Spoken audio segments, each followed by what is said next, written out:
আম্মু breakfast ready করো। লাবণ্য গায়ে স্কুল ড্রেস পরেই মাকে তাড়া দিল। আজ তার পরীক্ষার শেষ দিন। সেই সকালে উঠেই পড়াশোনা করতে করতে দেরি হয়ে গেছে। লাবণ্য মুখে ক্রিম মেখে চুলে দুবেনি করে হাতে পরীক্ষার ফাইল নিয়ে চিল্লিয়ে বলল, ও আম্মু জলদি করো না। উদ্ধৃতি চিহ্ন। এক প্রকার দৌড়ের অপর নিচে গেল। নাস্তার টেবিলে বসতেই তার মা হাতে পরোটা নিয়ে মুখে পুরে দেয়। লাবণ্য লক্ষ্মী মেয়ের মতো খেয়ে বলল, আজ সাফওয়ান ভাইয়াকে যেতে বলবা প্লিজ আম্মু। কিন্তু ওর তো বাসা থেকে বের হওয়া মানা। একটু চিন্তিত কণ্ঠে বললেন লাবণ্যর মা। মেয়েটি জেদি সুরে আবদার করে, প্লিজ আম্মু, একটু মামাকে ম্যানেজ করো। আজ এ তো লাস্ট। শুধু যাবে আর আমাকে নিয়ে আসবে। লাবণ্যর কথায় কোনো উত্তর দিল না উনি। চুপচাপ মেয়েকে খাওয়াতে খাওয়াতে কিছু ভাবল। তৎক্ষণাৎ ভেসে এলো মেয়েটির আকুল কণ্ঠ, ও আম্মু, কিছু বলো না। আচ্ছা, পাঠাবো।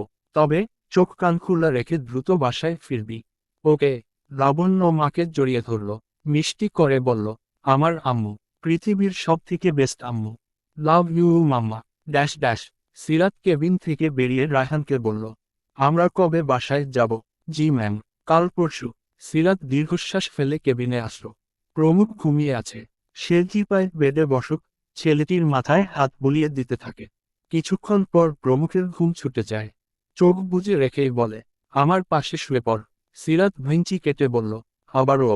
সব মিটে গেছে কাল। ছি, ছি, কি লজ্জার ব্যাপার। প্রমুখ ধীরে ধীরে একপাশে শুয়ে বাঁকা হাসল। সিরাতের বাহু ধরে চট করে হেঁচকা টানে কাছে এলে বলল, চুপচাপ শুয়ে পড়। কতদিন ঠিকমতো ঘুম হয় না। উদ্ধৃতি চিহ্ন। সিরাত প্রমুখের গায়ের উপর পড়ল। মাথার সব চুল এলোমেলো হয়ে ছেলেটির মুখে ছড়িয়ে যায়। সিরাত চোখ গরম করে, বদমাস লোক, মাত্র 2 দিন গেল, তাই এমন? তুমি কি আমার পাশে আসবে? উদ্ধৃতি চিহ্ন। প্রমুখের তিরিক্ষি মেজাজ। সিরাত উপায় না পেয়ে শুয়ে পড়ল। মাঝারি আকারের বেড বিধায় একটু চিপকে শুতে হলো। প্রমুখ সিরাতকে জড়িয়ে ধরে গলায় মুখ গুজল। অতপর ক্লান্ত, চিন্তিত চোখ জোড়া আবেশে বুঝে বলল, এখানে আমার শান্তি। সিরাত হাসল। প্রমুখের মাথায় বিলি কেটে স্পষ্ট গলায় বলল, একটা কথা বলবো? প্রমুখ তার গলা থেকেই উত্তর দিল, অবশ্য বেবি। উদ্ধৃতি চিহ্ন। কবির ভাই আমাকে মিথ্যা বলেছে। এত বড় একটা মা অর্ডার প্ল্যান। অথচ উই হতচ্ছাড়া আমাকে বলল আপনি নাকি ছোটখাটো অ্যাক্সিডেন্ট করেছেন। প্রমুখ গলা থেকে মুখ উঠিয়ে সিরাতের গালে গাল লাগিয়ে নম্র কণ্ঠে বলে, তোমাকে আগেই বলেছি, আমার শত্রুর অভাব নেই। তাছাড়া তুমি প্যানিক হবে বলেই হয়তো মিথ্যে বলেছে। জানেন আমার কেমন লেগেছে? রায়হান যখন বলল। সিরাত কণ্ঠ কাঁপছে। প্রমুখ হেসে হাতের বাঁধন দৃঢ় করে আষ্টেপৃষ্ঠে জড়িয়ে ধরে গালে ঠোঁট চেপে বলল, জানি তোমার চুপসে যাওয়া মুখ আমার চোখের আড়াল হয়নি। তবে বিস্মিত হয়েছি। কাল এ সম্পর্কে একটাও প্রশ্ন করনি তাই। তাহলে এটাও শুনে রাখো, জীবনের প্রতিটি পরিস্থিতিতে ভেঙে পড়া যাবে না। শক্ত হতে হবে। মনে থাকবে। সিরাত তার মাথায় হাত বুলিয়ে আহ্লাদী কণ্ঠে বলল, মনে থাকবে। উদ্ধৃতি চিহ্ন। লাবণ্য এক্সাম শেষে গেট থেকে ফুরফুরে মেজাজে বের হয়। আশেপাশে তাকিয়ে খুঁজল কাউকে। কই, সেই পুরুষটা কি তবে আসেনি? লাবণ্য কিছুটা দূরে ফাঁকা জায়গায় দাঁড়ালো। প্রায় 10 মিনিট পরেও যখন কাউকে দেখল না, মন ভার হয়ে এলো। হাতে থাকা প্লাস্টিকের স্কেলটা দুহাতে দুমড়ে মুচড়ে ভাঙল। রাগ যেন তরতর করে বাজছে। সেই সাথে পা দিয়ে মাটিয়ে জোরে জোরে লাথি মারে। তবুও ভেতরটা জ্বলে উঠছে। নিয়ন্ত্রণ করতে পারছে মা। সে দিকবিদিক শূন্য হয়ে যায়। পরিপাটি মাথার চুলগুলো টেনে ধরে ফুসফুস করল, সাফওয়ান আসেনি। কেন আসলো না? মনে এক প্রকার ক্রোধ নিয়ে এগিয়ে যায় গাড়ির দিকে। দাঁতে দাঁত শক্ত করে ডোর খুলতেই কেউ পেছনে থেকে তার বিনুনি টেনে ধরে। রাগ যাচ্ছিল দাউ দাউ করে জ্বলে উঠল। র চক্ষু মেলে পেছনের লোকটার উদ্দেশ্যে অশ্রাব্য ভাষা ঠোঁটের কোণে রেডি করল। ঘাড় ঘুরিয়ে রাগের রুক্ষ মেজাজে বলল, কে আমার চুল টেনে ধরলি বা? মুখ উপরে তুলে সামনের মানুষকে দেখল সে। কপাল কুঁচকে থমথমে গলায় বলল, কে? কে আপনি? সাফওয়ান আশেপাশে একবার নজর বুলিয়ে মুখটা একদম লাবণ্যর মুখের কাছে নিয়ে যায়। মাস্কের ভেতর থেকে নিচু কণ্ঠে বলল, তোর মামাতো ভাই। উদ্ধৃতি চিহ্ন। লাবণ্য কণ্ঠ শুনেই চিনে ফেলল। কিন্তু এভাবে কেন এসেছে মানুষটা? গায়ে কালো শার্ট, প্যান্ট, চোখে সানগ্লাস, মুখে মাস্ক। এরকম রূপে আসলে কি কেউ চিনবে? উল্টো ভয় পেয়ে যাবে। সাফওয়ান তার দিকেই তাকিয়ে মুহূর্তেই রাগের মাত্রা নিয়ন্ত্রণের বাইরে চলে যায় মেয়েটির। হাত বাড়িয়ে কলার চেপে দাঁত শক্ত করে চিবিয়ে বলল, তুমি দেরি করলে কেন? বল। সাফওয়ান কলার ছাড়িয়ে নিল। লাবণ্য আজ থামবার পাত্রী নয়। হাতের ফাইলটা নিয়ে থুমথাম বাড়িমা রাস শুরু করে ছেলেটির বুকে। সাফওয়ান ওসব তোয়াক্কা না করে চোখ নজরে আশপাশ তাকালো। এরপর শক্তপোক্ত হাতে লাবণ্যর দুবাহু খামচে ধরল। গাড়িতে ছমে বসিয়ে ঝটপট দরজা লাগিয়ে দেয়। লাবণ্য লাফালাফি করছে, হাত পা ছুড়াছুড়ি করে সাফওয়ানকে অস্থির করে তোলে। কোনোমতেই ঠান্ডা হয়ে বসছে না।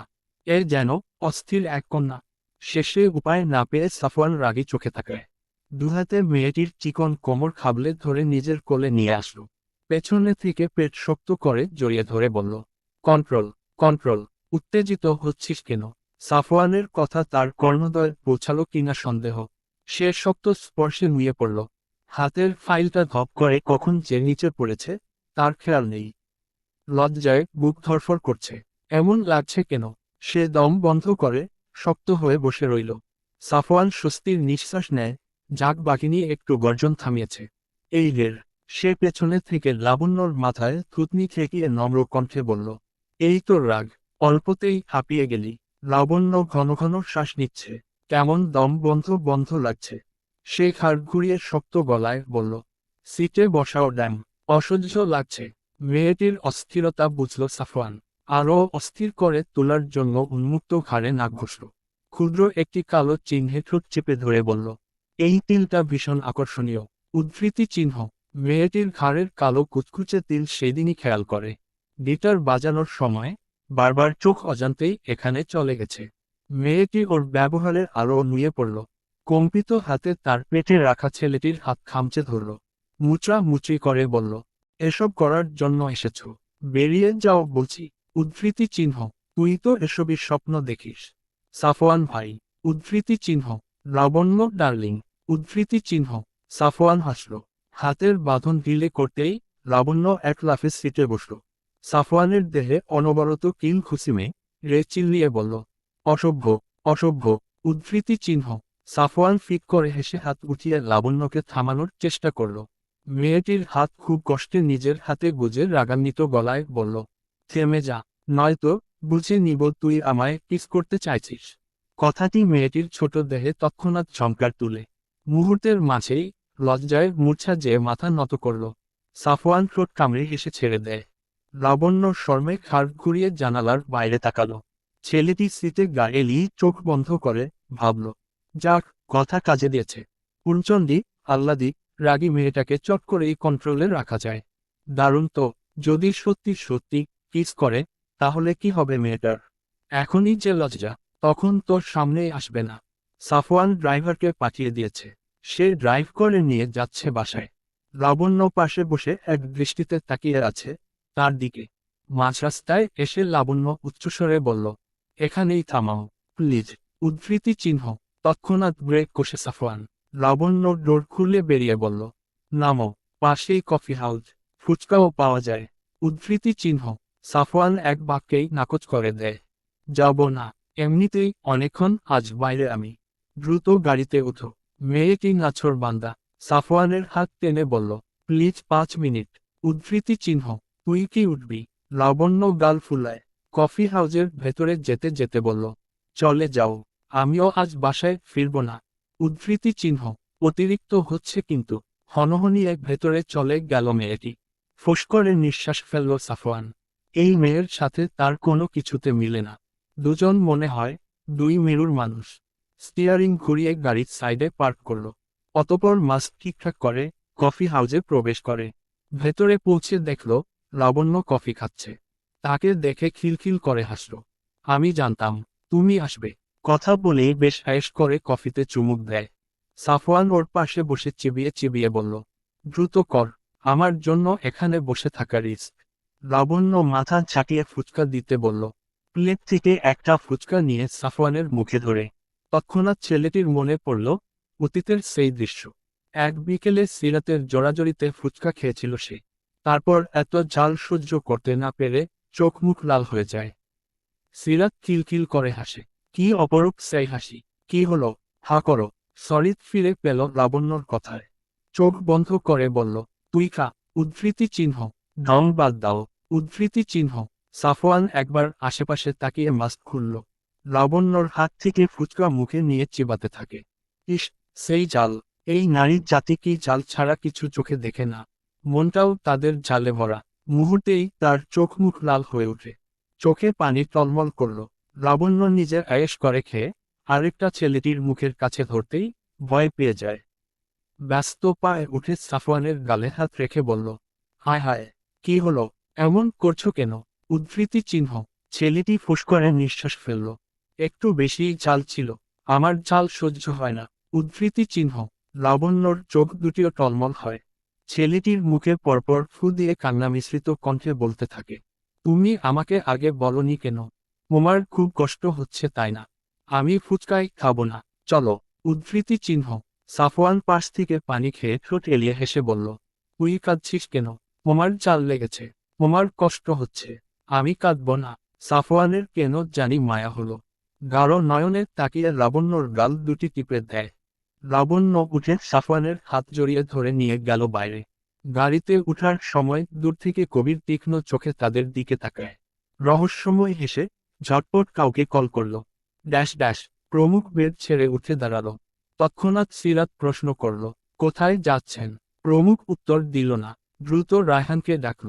সিরাতের দিকে শার্ট ছুঁড়ে রে প্রমুখ রুক্ষ মেজাজে বলল, শার্ট পরিয়ে দাও। উদ্ধৃতি চিহ্ন।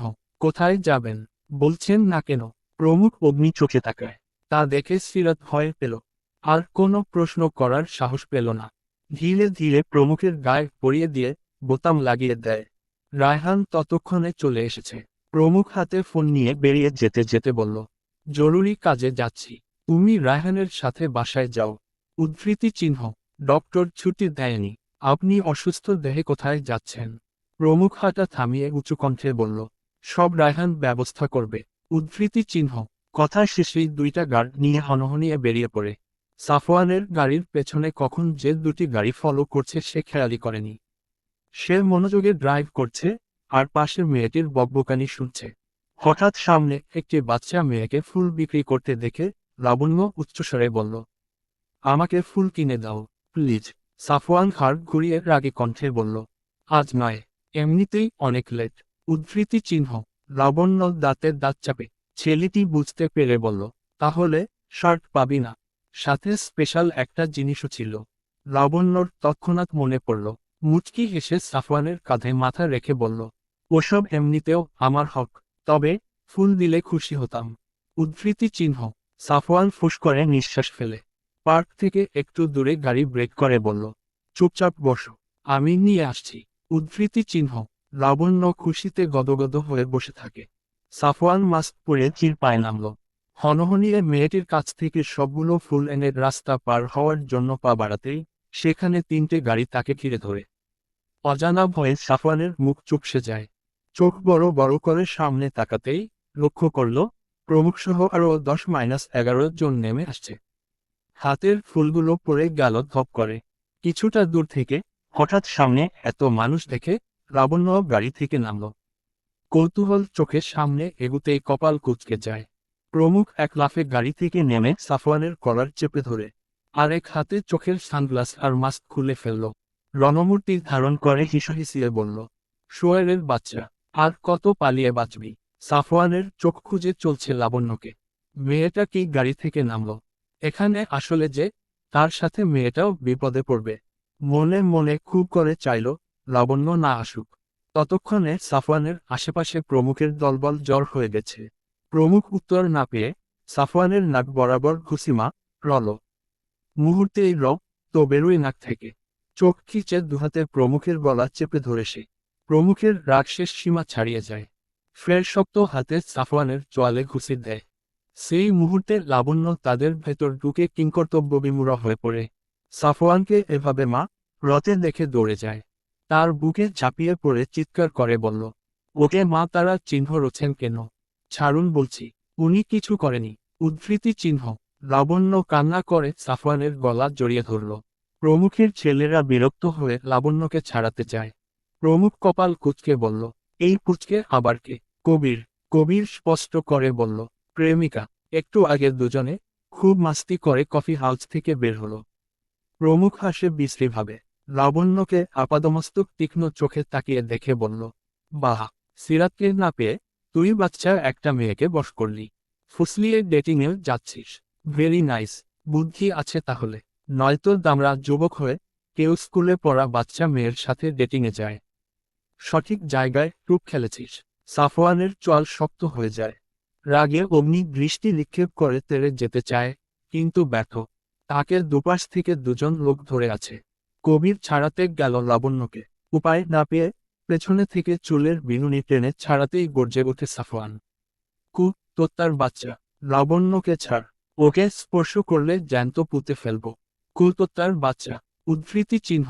কবির উচ্চস্বরে হাসল। লাবণ্য ব্যথায় চোখ খিচে নিলেও এক কদমও পেছায় না। সাফওয়ানকে জড়িয়ে ধরে ফুপিয়ে কাঁদছে। আর ছেলেটিকে ছাড়ার জন্য প্রমুখকে আকুতি মিনতি করে যাচ্ছে। তার সামনেই তার প্রিয় মানুষকে কেউ আঘাত করছে। এটা সহ্য হচ্ছে না। প্রমুখ মজা পেল ওর কথায়। খ্যাপে গিয়ে সাফওয়ানের চোয়াল চেপে ধরে বলল, খুব কষ্ট হচ্ছে বুঝি? তাহলে ইমাজিন কর আমার কেমন লেগেছে যখন তুই সিরাতকে কিডন্যাপ করে বাজেভাবে স্পর্শ করেছিলি। আমার তখন কেমন লেগেছে জানিস? তোর মাংস কুতারা চিহ্ন তোত্তাকে খাওয়াতে ইচ্ছে করছিল। উদ্ধৃতি চিহ্ন। সাফওয়ান ফুঁসে ওঠে। হাত পা ছুটাছুটি করে মা রতে যায় প্রমুখকে। এবার নিজেকে নিয়ন্ত্রণ করতে না পেয়ে গমগমে গলায় প্রমুখ বলে, শোয়েরের বাচ্চাকে গাড়িতে তুল। মৃতত্ব দেওয়ার কেমন হয় নিজ চোখে দেখাবো। কুলতত্তার বাচ্চা কম চালাকি করে নাই। এতদিন চিপায় লুকিয়ে দিনের পর দিন আমাদের সময় নষ্ট করছে। কথা শেষে প্রমুখ টেনে হেঁচড়ে তাকে গাড়িতে তুলে। সাফওয়ান চিৎকার করে বলল, বাসায় যা লাবণ্য, এখান থেকে যা। ওরা কেউ ভালো নয়। উদ্ধৃতি চিহ্ন। লাবণ্য কেঁদে চিৎকার করে গাড়ির কাছে যায়। তবুও আশেপাশে থেকে কেউ সাহায্য করতে আসছে না। ভয়ে চুপচাপ পরিস্থিতি দেখছে। লাবণ্য তবুও হার মানে না, দৌড়ে গাড়িতে উঠতেই আহাত পেছনে থেকে চুল খামচে ধরল। ব্যথায় লাবণ্য মুখে আহ শব্দ তুলে। ততক্ষণে একটি গাড়িতে সাফওয়ানকে নিয়ে কবির চলে গেছে। লাবণ্য তৎক্ষণাৎ কষ্ট সহ্য করতে না পেরে মাঝ রাস্তায় লুটিয়ে পড়ল। হাত পা ছেড়ে ছুঁড়ে ডুকরে কেঁদে উঠে। বুকের কষ্টগুলো দলা পাকিয়ে কেঁদে আহাজারি করতে থাকে। হঠাৎ কিছু মনে হতেই উঠে প্রমুখের গাড়ির কাছে গিয়ে তার পায়ে লুটিয়ে পড়ল। পা জড়িয়ে ধরে কান্না মিশ্রিত কণ্ঠে বলল, সাফওয়ানকে ছেড়ে দিন। ওকে কিছু করবেন না। আমি মুকরে যাব। প্লিজ কথা রাখুন। উদ্ধৃতি চিহ্ন। বিরক্ত হলো প্রমুখ। পা ছাড়িয়ে নেওয়ার জন্য তাড়াহুড়ো করে, কিন্তু লাবণ্য ছাড়ে না। এবার অসহ্য হয়ে আহাদ লাবণ্যর বাহু শক্ত করে ধরে দূরে আনে। মনের তীব্র যন্ত্রণা সহ্য করতে না পেরে হঠাৎ এক ভয়ঙ্কর চিৎকার করেই মাটিতে লুটিয়ে পড়ে লাবণ্য। মাথার চুলগুলো সর্বোচ্চ শক্তি দিয়ে টেনে ধরে কেঁদে ওঠে। গায়ের পরিপাটি ড্রেস মুহূর্তেই রাস্তার ধুলোয় নোংরা হয়ে যায়। মুখের অবস্থা বিমর্ষ।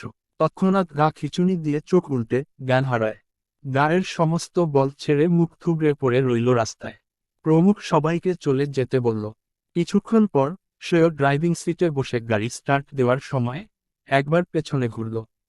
মেয়েটির শুকনো কান্না মুখখানা নিথর হয়ে পড়ে থাকতে দেখে মন আজ খচখচ করল। তবুও মুখ ফিরিয়ে গাড়ি স্টার্ট দেয়। কিন্তু মনের অস্থিরতা কমে না। হঠাৎ অশান্তি লাগছে। সে তৎক্ষণাৎ গাড়ি থামায়। ডোর খুলে পেছনের সেই পড়ে থাকা মেয়েটির কাছে দৌড়ে যায়। পালস চেক করে স্বস্তির নিঃশ্বাস নিল। ফুস করে শ্বাস ফেলে মনে হলো, এ অবস্থায় ছোট মেয়েটাকে এই রাস্তায় রেখে যাওয়া ঠিক হবে না। মেয়েটির তো কোনো দোষ নেই। হয়তো সে পরিস্থিতির শিকার। এখানকার টিনেজার বাচ্চাগুলোই আগ বাড়িয়ে বিপদে পড়ে ভয়াবহভাবে বাজে ছেলেদের মায় ফেসে যায়। দুটো মিষ্টি কথা বললেই বখাটে লম্পট ছেলেদের প্রেমে পড়ে। পরবর্তীতে তা আরও বাজে অবস্থা হয়। কম বয়সে বেশি আবেগী হয়ে কোমল লাবণ্য প্রিয় মানুষটিকে যেতে দেখে সহ্য করতে পারেনি।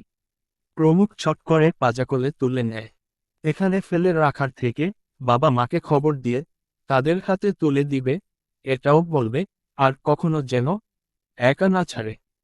বাচ্চার খেয়াল রাখে। প্রমুখ গাড়ির পেছনে সিটে শুয়ে দিল তাকে। সামনের সিটে বসে ড্রাইভিং শুরু করল। মেঘলা আকাশ। প্রমুখ গেটে এসে গার্ডদের হাঁক ছাড়ে। গ্যারেজে গাড়ি রেখে পুনরায় লাবণ্যকে কোলে তুলে নিল। তার পিঠের তারা চিহ্ন তোটায় তো বের হচ্ছে হয়তো। সে দ্রুত বাসায় নিয়ে সোফায় শুয়ে দেয়। সিরাত রুমে টিভি দেখছিল। প্রমুখের চেঁচামেচি শুনে দৌড়ে নিচে নামে, কিন্তু সোফায় ইউনিফর্ম পরা মেয়েটিকে দেখে বলল, মেয়েটিকে। প্রমুখ জবাব দিল না, তার বিরক্ত লাগছে। গায়ের টাই শার্ট খুলে ছুঁড়ে মা রল দূরে, ততক্ষণে জুলেখাও সেখানে উপস্থিত। সিরাত মেয়েটির পাশে বসে দেখল, ধুলো ময়লা মাখা সারা দেহ, চোখের অবস্থা করুন। মাথার যত্নে করা বিনুনি দুটি ঢিলে গেছে। সে মুখ ভার করে বলল, উত্তর দিচ্ছেন না কেন? মেয়েটির এমন বাজে অবস্থা হলো কিভাবে? আপনার গাড়িতে অ্যাক্সিডেন্ট করেনি তো? শিট। প্রমুখ মারি শক্ত করে বলে, মেয়েটাকে জানো? তোমার নাগরের গার্লফ্রেন্ড। উদ্ধৃতি চিহ্ন। কপাল কুঁচকে গেল সিরাতের। ভোতা মুখে বলল, কি হ হ হ। উদ্ধৃতি চিহ্ন। প্রমুখ বিরক্ত হয়ে গ্লাসে পানি আনে। মেয়েটির মুখে ছিটিয়ে দিতে দিতে বলল, বুঝো না, কার কথা বলছি? বিয়ের আগে যার সাথে পার্কে ঘুরতে, ফুচকা খেতে। তৎক্ষণাৎ মনে পড়ল সাফওয়ানের কথা বলছে এই লোক। রেগে গেল সে। এগিয়ে প্রমুখের গলা টিপে ধরে বলল, এভাবে চিবিয়ে চিবিয়ে বলছেন কেন? তোত্তারা জবাব না দিয়ে সোজাসাপটা বলা যেত না? আমাকে খুঁচামে রে কথা বলছেন। মনে হচ্ছে আপনি খুব শুদ্ধ পুরুষ। উদ্ধৃতি চিহ্ন। প্রমুখ অগ্নি চোখে তাকাতেই সিরাত চুপসে গেল। গলা ছেড়ে দূরে দাঁড়িয়ে মাথা নিচু করে বলল, সরি, রাগ উঠে গেছিল। আপনিই তো রাগিয়ে দিলেন।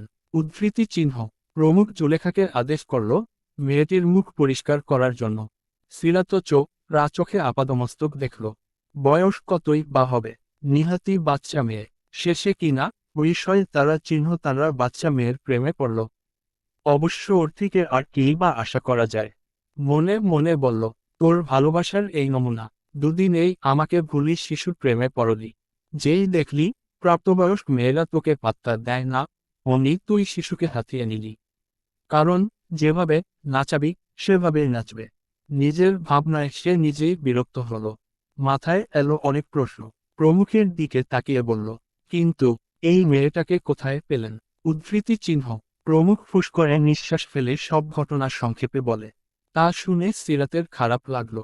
মেয়েটা না জানি কত কষ্ট পেয়েছে। ওই শয়তানের জন্য তো মেয়েটার কোনো দোষ নেই। তাই সে লাবণ্যর মুখে হাত বুলিয়ে বলল, কি মিষ্টি মায়াবী মুখশ্রী। অথচ ভাগ্যের পরিহাসে উইকু তো তার প্রেমে পড়ল। এখন কি হবে? মেয়েটা আবেগে ভুলভাল কিছু করে ফেলবে না তো? প্রমুখ জুলেখাকে বলল, স্টুডেন্ট আইডিটা আমায় দে। লাবণ্যর গলায় স্টুডেন্ট আইডি ছিল। সে আলগোছে খুলে প্রমুখের হাতে দেয়। সেদিকে নজর দিয়ে বলল, মেয়ের নাম লাবণ্য চৌধুরী। উদ্ধৃতি চিহ্ন। কথা শেষেই সিরাতের দিকে সূক্ষ্ম নয়নে তাকিয়ে জিজ্ঞেস করে, কি ন? লাবণ্য চৌধুরীকে? সিরাত রুক্ষ মেজাজে বলল, আমার কি জানার কথা? আশ্চর্য। উদ্ধৃতি চিহ্ন। সিরাত তাড়াহুড়ো করল রুমে নিয়ে যাওয়ার জন্য। এখানে কতক্ষণ শুয়ে রাখবে? তাছাড়া জ্ঞান না ফিরলে পরিচয় খুঁজে পাবে কিভাবে? ততক্ষণ তো এবাসায় রাখতে হবে। প্রমুখ সে ভেবে তাকে রুমে নিয়ে যায়। সাফওয়ানের চোখ কালো কাপড় দিয়ে শক্ত করে বেঁধে দিল আহাদ। তারপর গাড়ি করে নিয়ে যায় সেই জঙ্গলের ভেতর স্পেশালভাবে তৈরি করা কুটিরে। ধীরে ধীরে সুড়ঙ্গ দিয়ে নেমে কাঙ্ক্ষিত জায়গায় পৌঁছাল। সাফওয়ানের মুখ থমথমে। মুখে কোনো টুক শব্দও করছে না। হাত দুটিও বাঁধা। আহাদ এক ধাক্কায় মেঝেতে ফালিয়ে বলল, ওর পা দুটিও বাঁধা। রায়হান মোটা শক্ত ধৃ দিয়ে কষে বাঁধল তার পা। সাফওয়ানের কোনো পালানোর তাড়া নেই। তবুও লাবণ্যর জন্য চিন্তা হচ্ছে। তাই জিজ্ঞেস করল, লাবণ্যকে তোরা ফেলে এসেছিস? হ, তোর মা লদ্দিয়া করি করুম। থামকি মা রুম। সাফওয়ানের চোয়াল শক্ত হয়ে যায় আহাদের কথায়। রেগে চেঁচিয়ে উঠে বলল, একবার খালি বাঁধন খুল, সব কয়টার ফালাবো। রায়হান উচ্চস্বরে হাসল।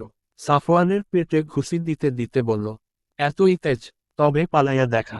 এমন জায়গায় আনছি তুই কল্পনাও করতে পারবি না। উদ্ধৃতি চিহ্ন। জানো আরের বাচ্চা, চোখ খুল। রায়হান জোরে লাথি মেরে আহাদকে বলল, স্যার পৌঁছানোর আগে ওরে কয়েকটা স্পেশাল ডোজ দে। খা, নকির পোলা খুব জ্বালাইতাছে। এবার ওরে একটু জ্বালা। লাবণ্যর জ্ঞান কিছুক্ষণ পরেই ফিরল। তখন রুমে কেউ ছিল না। সে ধীরে ধীরে চোখ খুলে নিজেকে এত বড় আলিসান বিছানায় দেখে চিন্তিত হলো। মাথা চেপে মনে করতে থাকে সকল ঘটনা। তৎক্ষণাৎ সাফওয়ানকে গাড়িতে তোলার দৃশ্য চোখে ভাসতেই ডুকরে কেঁদে ওঠে। চোখের পানি ছলছল করছে তার। বিছানা থেকে নেমে পা বাড়ায় নিচে। মুহূর্তেই সিরাত তার সামনে পড়ে নরম স্বরে বলল, জ্ঞান ফিরেছে তাহলে, ফ্রেশ হয়ে নাও। উদ্ধৃতি চিহ্ন। লাবণ্য কপাল কুঁচকে তাকালো তার দিকে। সিঁড়ির নিচ মাথায় পা রেখে ভয়ার্ত কণ্ঠে বলল, কে কে আপনি? আমাকে কে এখানে এনেছে? প্রমুখ চৌধুরীকে চিনো? লাবণ্য ভ্রু কিঞ্চিত করে বলল, না, আমাকে বাসায় দিয়ে আসুন প্লিজ। সিরাত তার নিকটে এসে দাঁড়ায়। মুহূর্তেই লাবণ্য তাকে জড়িয়ে ধরে বলল, প্লিজ আমার বাবাকে খবর পাঠান, এক্ষুনি আমাকে বাসায় যেতে হবে। সিরাত মনে মনে কিছু ভেবে লাবণ্যকে বলল, আচ্ছা, সব হবে, আগে চলো ফ্রেশ হবে। উদ্ধৃতি চিহ্ন। লাবণ্য দ্রুত সিরাতের কথা মতো ফ্রেশ হয়ে নিল। তাকে নিজের একটা থ্রি পিস দিয়ে বলল, এটা পর। উদ্ধৃতি চিহ্ন। লাবণ্য বাধ্য মেয়ের মতো কাপড় পরে আসে। সিরাতকে কিছু বলার জন্য ঠোঁট ফাঁকা করতেই চোখ যায় দেয়ালে। প্রমুখের ছবির দিকে তাকিয়ে চোখ বড় বড় হলো। তার মানে ওই লোকগুলোকে এখানে এনেছে। তৎক্ষণাৎ ভয় শিউরে ওঠে। কম্পিত গলায় বলল, উনিই তো সাফওয়ান ভাইকে ধরে নিয়ে গেছে। উদ্ধৃতি চিহ্ন। সিরাতের উত্তরের আগে প্রমুখ সেখানে এলো। তাকে দেখে লাবণ্য থরথর করে কেঁপে সিরাতের পেছনে লুকায়। প্রমুখ তীক্ষ্ণ চোখে তাকিয়ে বিছানায় আয়েশি ভঙ্গিতে বসল। ভনিতা ছাড়াই বলল, মিস লাবণ্য চৌধুরী, আপনার ঠিকানা বলুন দ্রুত, বাসায় পৌঁছে দেই। নিশ্চয়ই তারা চিন্তিত। উদ্ধৃতি চিহ্ন। লাবণ্য কাচুমাচু হয়ে সিরাতের পেছনে লুকিয়ে থাকে। প্রমুখ ফের একই কথা বলল। লাবণ্য কাঁদতে কাঁদতে প্রমুখের সামনে দাঁড়িয়ে পায়ে লুটিয়ে পড়ে পা জড়িয়ে ধরে বলল, আগে সাফওয়ান ভাইকে ছেড়ে দিন, ওকে কিছু করবেন না, ও কিছু করেনি। উদ্ধৃতি চিহ্ন। প্রমুখ বিরক্ত হয়ে ঠেলে ছড়িয়ে দেয়। হিসহিসিয়ে বলল, ঠিকানা বলবে নাকি রাস্তায় ফেলে দিয়ে আসবো? লাবণ্য উচ্চস্বরে কেঁদে ফ্লোরে বসে পড়ল।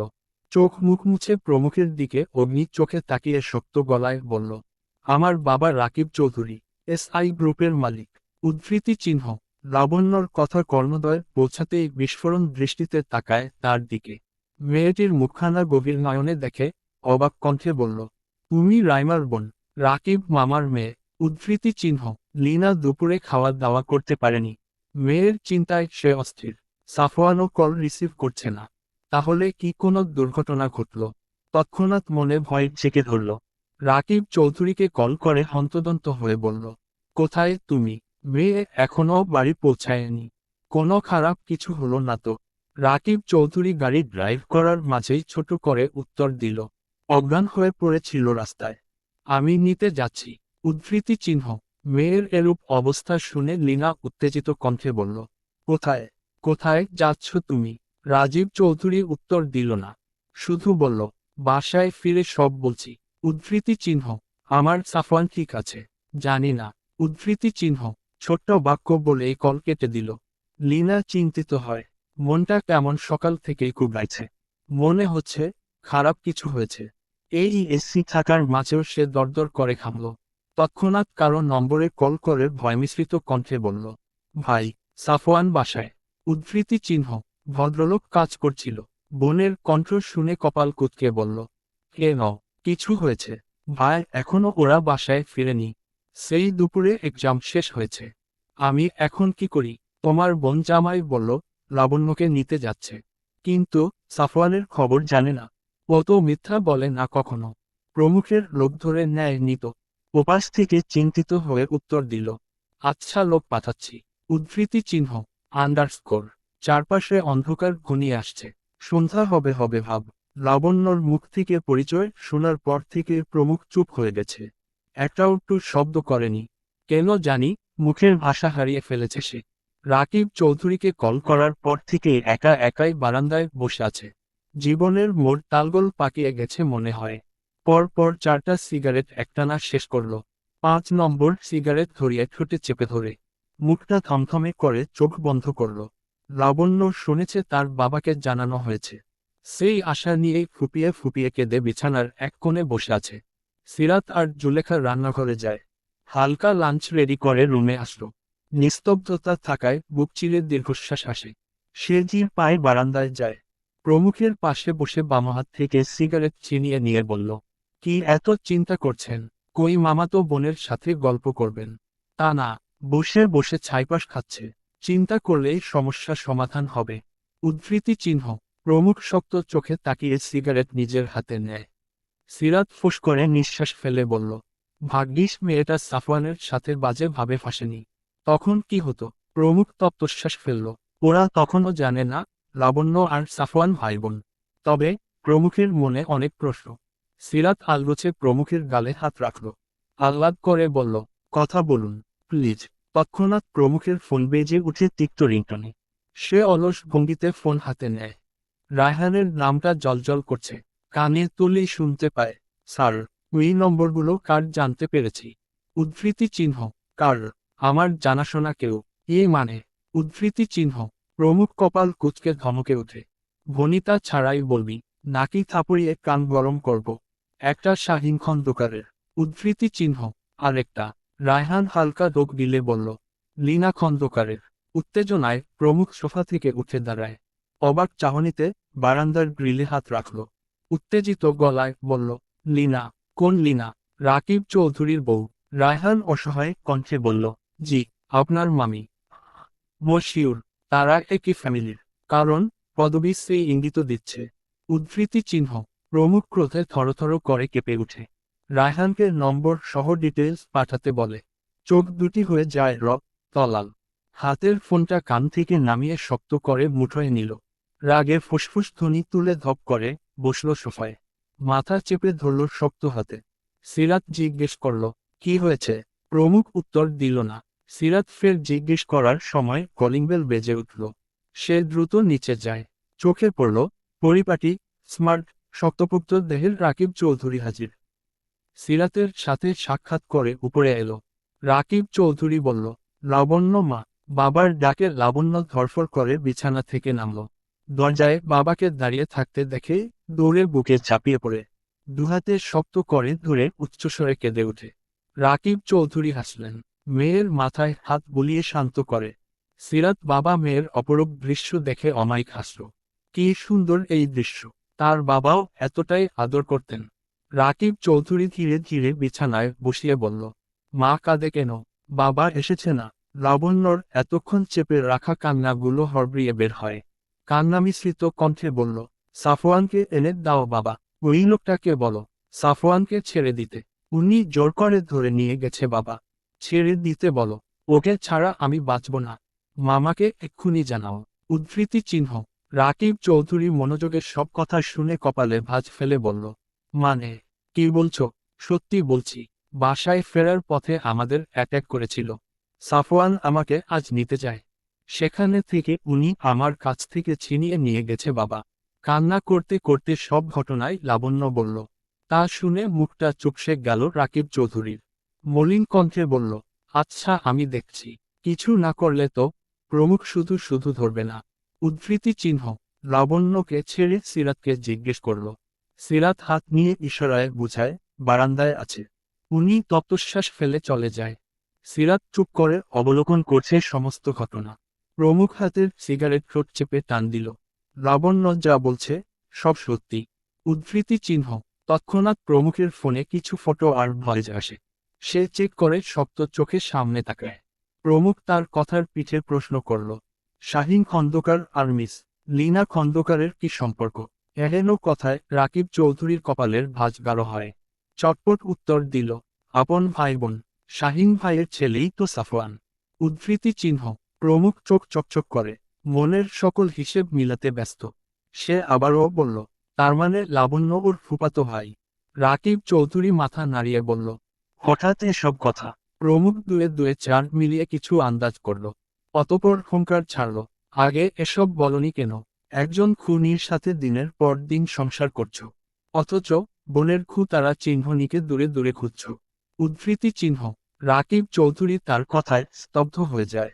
মুখে একরাশ বিস্ময় হানা দেয়। প্রমুখ চেঁচিয়ে উঠে বলল, এক ঘর এক বিছানায় থেকেও মনের কথা জানতে পারলে না? কেমন স্বামী তুমি? নাকি তুমিও এসব জানতে? সব খুলে বলো মামা। উদ্ধৃতি চিহ্ন। এসব কি বলছিস? মাথা ঠিক আছে? আমি মানছি ছোটবেলায় তোকে অত্যাচার করেছে, কষ্ট দিয়েছে, তাই বলে খুব নি। একটুও গলা কাঁপল না। লীনা যথেষ্ট ভালোবাসে আমাদের। উদ্ধৃতি চিহ্ন। প্রমুখ রাগে হাতের সিগারেট নিজের বাহুতে চেপে ধরল। চোখ বন্ধ করে দাঁতে দাঁত চাপে। রাকিব চৌধুরী ভয় পেয়ে যায়। দ্রুত প্রমুখের হাত ধরে বলল, এমন করছিস কেন? আমাকে বল বাবা, খুললে বল। দোহায় লাগে আমার বাবা, নিজেকে আর কষ্ট দিস না। উদ্ধৃতি চিহ্ন। প্রমুখ কম্পিত হাতে নিভে যাওয়া সিগারেট ফেলে দিল। সিরাত দৌড়ে এসে প্রমুখের সেই পুরা জায়গায় ফু দিতে দিতে বলল, এমন করছেন কেন? উদ্ধৃতি চিহ্ন। কথা শেষেই পানি নিয়ে আসলো। প্রমুখ সিরাতের দিকে কঠিন চোখে তাকিয়ে শক্ত গলায় বলল, এই মুহূর্তে এখান থেকে যাও। দূর হও। উদ্ধৃতি চিহ্ন। সিরাতের চোখের পানি টলমল করছে। রাকিব চৌধুরী বুঝিয়ে পাঠিয়ে দিল। লাবণ্য দূর থেকে এই দৃশ্য দেখে ভয় শিউরে ওঠে। প্রমুখ উঠল। রায়হানের পাঠানো নম্বরের ডিটেইলস রাকিব চৌধুরীর হাতে দিয়ে বলল, দুদিন আগে আমাকে মা অর্ডার করার প্ল্যান করেছিল। মাঝরাতে সেই আমার বাবা মায়ের মতো করেই আমাকে ট্রাকের নিচে পিষিয়ে দিতে চেয়েছিল। উদ্ধৃতি চিহ্ন। প্রমুখ সমস্ত ঘটনা খুলে বলে। রায়হানের পাঠানো কল রেকর্ডও শোনায়। রাকিব চৌধুরী স্তব্ধ হয়ে যায়। প্রমুখ তাইমা খানমের ফোন আর সিসি ক্যামেরার ফুটেজ দেখিয়ে বলল, সাফওয়ান আমার শাশুড়িকে হত্যা করেছে। এজন্য ধরেছি আমি। উদ্ধৃতি চিহ্ন। রাকিব চৌধুরীর হৃদয় হাঁসফাঁস করে ওঠে। হালকা ডোক গিলে বলল, সব বুঝলাম, কিন্তু আপুকে খুব করার কোনো প্রমাণ তো নেই। আমার ভাবতেও কষ্ট হচ্ছে। উদ্ধৃতি চিহ্ন। বের হতে কতক্ষণ? সাফওয়ান কিছু অবশ্যই জানে। উদ্ধৃতি চিহ্ন। রাকিব চৌধুরী ভেতরে এক প্রকার ঝড় বয়ে যাচ্ছে। এত বছর যার সাথে সংসার করল, ভালোবেসে বিয়ে করল, সেই অর্ডার দিয়েছিল প্রমুখকে খুব করার। এতটা নিকৃষ্ট কাজ কিভাবে করতে পারে? রাকিব চৌধুরীর চোখ টলমল করে উঠে। মনে হচ্ছে পলক ফেললেও তো ঝরে পড়বে। এখন সত্যের মুখোমুখি হল সে। শুকনো ডোক গিলে দুহাতে মুখ থাকল। প্রমুখ দাঁড়িয়ে কাঠোকাঠ গলায় বলল, আমাকে মা রার প্ল্যান করে ধরা খেল। এখন যদি মায়ের খুনের প্রমাণ পাই, তাহলে কি করব বলো? যতই হোক, সে তোমার স্ত্রী। উদ্ধৃতি চিহ্ন। বুক মুচড় দিয়ে উঠল রাকিবের। তপ্তশ্বাস ফেলে উঠে দাঁড়ালো। ছোট করে বলল, লাবণ্যকে নিয়ে যাচ্ছি, কাল আবার আসব। উদ্ধৃতি চিহ্ন। প্রমুখ বুঝল তার মতো রাকিবেরও ভেতরে তোলপাড় শুরু হয়েছে। সে রাকিবকে হঠাৎ চাপটে জড়িয়ে ধরল। শক্ত করে ধরে ঠোঁট কামড়ে বলল, নর্মাল বিহেভিয়ার করবে মামা। মিস লিনাকে বুঝতে দিও না, শুধু তার আচরণ খেয়াল করো। রাকিব চৌধুরীও পিঠ জড়িয়ে ধরল। ডোক গিলে কান্না চেপে উত্তর দিল, যদি সত্যি হয়, আমি তোর পাশে আছি। উদ্ধৃতি চিহ্ন। প্রমুখ ছেড়ে দেয় তাকে। রাকিব চৌধুরী নিজেকে শক্ত রেখে থমথমে মুখে রুমে আসলো। লাবণ্যকে কাছে ডেকে বলল, এই ছেলেটাকে জানিস? লাবণ্য বামে ডানে মাথা নাড়ায়। রাকিব মেয়ের মাথা বুকে আগলে বলল, প্রিয়ন্তী ফুপির কথা শুনেছিস? লাবণ্য চোখ মুছে বলল, হ্যাঁ, তোমার বোন গাড়ি অ্যাক্সিডেন্টে মারা গেছে। তাদের লাভ স্টোরিও আমাকে বলেছ। উদ্ধৃতি চিহ্ন। রাকিব চৌধুরী ঠোঁট কামড়ে বলল, এটাই তোর সেই প্রমুখ ভাইয়া, যাকে তোর মা বাসা থেকে বের করে দিয়েছিল। প্রমুখকেও আমি তার মা বাবার কাহিনী বলেছি। প্রিয়ন্তী তার জীবনের সকল ঘটনাই আমাকে বলতো। শুধু আফসোস, ওর অজানা একটা ঘটনার কারণে আমার পুরো জীবনটা ভুলে ভুলে কাটল। লাবণ্য ও তো কিছু বুঝল না, তবে চোখ বড় বড় করে বারান্দার দিকে তাকায়। চোখে অবিশ্বাসের ছায়া নিয়ে বলল, আমার প্রমুখ ভাইয়া। উদ্ধৃতি চিহ্ন। রাকিব চৌধুরী মাথা ঝাঁকিয়ে মেয়ের ড্রেসের ব্যাগ হাতে নেয়। সিঁড়ি বেয়ে যাওয়ার সময় লাবণ্য দৌড়ে বারান্দায় গেল। প্রমুখের হাত ধরে আকুতি করল, সত্যি যদি তুমি আমার ভাই হও, তাহলে সাফওয়ানকে ছেড়ে দাও। সেও তো আমার ভাই, তাকে আমি ভালোবাসি। ওর কিছু করো না, আমি মরে যাব। ও ভাইয়া, সাফওয়ানকে ছেড়ে দাও প্লিজ। উদ্ধৃতি চিহ্ন। কথা বলেই কণ্ঠ কাঁপল।